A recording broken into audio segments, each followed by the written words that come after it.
ThePublic.com presents The Rundown, your daily market update in 5 minutes. My name is Zaid Admani, and today is Tuesday, April 1st. In today's episode, we take a look back at the first quarter and tell you where U.S. stocks stack up against the rest of the world. We also dive into the wild Newsmax IPO and tell you why the cable news network surged on its first day of trading. Then stick around to the end of the show to find out why Goldman Sachs just increased the odds of a recession. We got a great show for you today. Let's go. Absolutely wild start to the week. Stocks spent most of Monday in the red. The S&P 500 at one point hit a 6-month low in the morning, but then the markets made an afternoon comeback and the S&P pulled out a win, adding 0.5%. The Nasdaq unfortunately couldn't complete the comeback and finished the day down 0.1%. Yesterday also put an end to a chaotic first quarter. The year started off pretty great with markets making record highs back in early February, but then once President Trump ramped up the tariff talks and we had weeks of constantly changing tariff policy, the markets took a nosedive. Investors don't like uncertainty, and investors are also concerned that tariffs could lead to a full-on trade war. So all of that led to U.S. stocks having their worst quarter since 2022, with the S&P 500 dropping 4.6% in the first 3 months of the year, and the Nasdaq losing more than 10%. But outside of U.S. stocks, other markets performed pretty well. The Euro Stoxx 600 index, which is like Europe's S&P 500,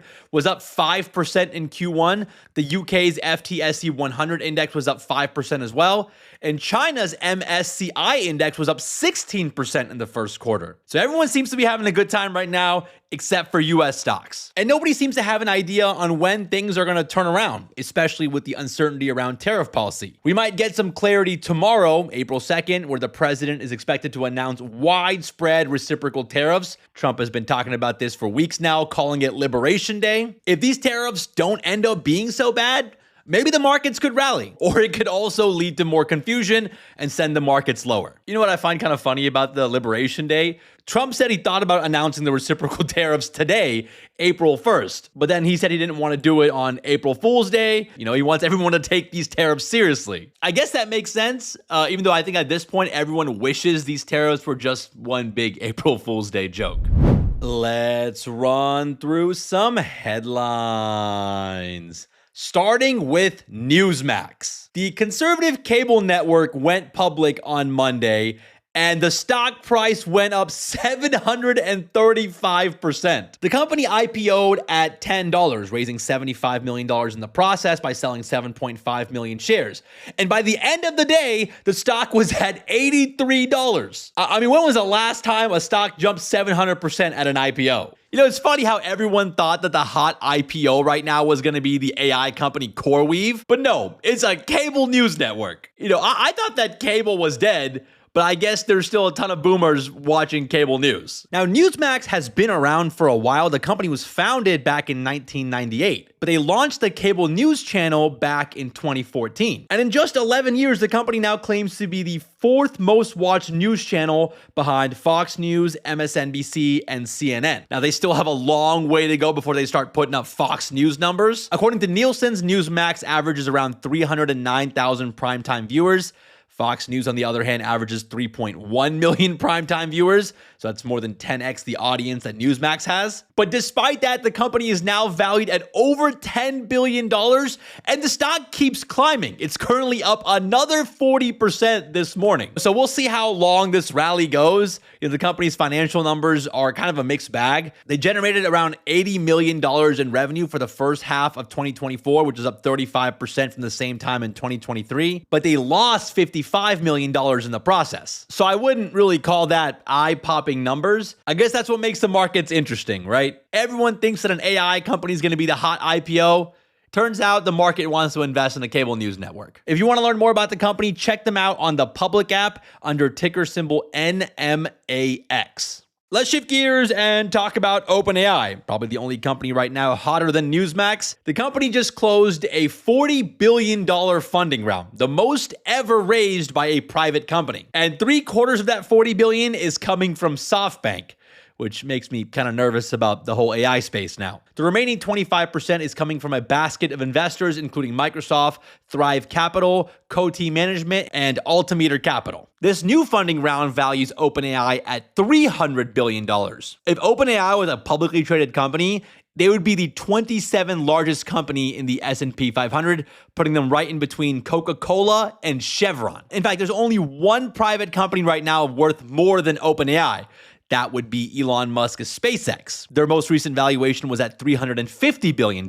TikTok's parent company ByteDance is valued at $300 billion as well. Now, as part of this funding round, OpenAI receives $10 billion up front, and they'll get the remaining $30 billion by the end of the year. But here's where it gets a little interesting. There are some caveats as part of this funding round. If OpenAI doesn't complete its restructuring to be a for-profit entity by the end of the year, then SoftBank could trim its investments to as low as $20 billion. But investors know they can't risk missing out on the company's explosive growth. OpenAI is having another viral moment with ChatGPT's image generation feature. They said on Monday that ChatGPT now has 500 million weekly active users. That's up 25% from a month earlier. And last week, OpenAI said they expect their revenues to triple to $12.7 billion by the end of the year. So I can see why investors are writing blank checks to the company right now.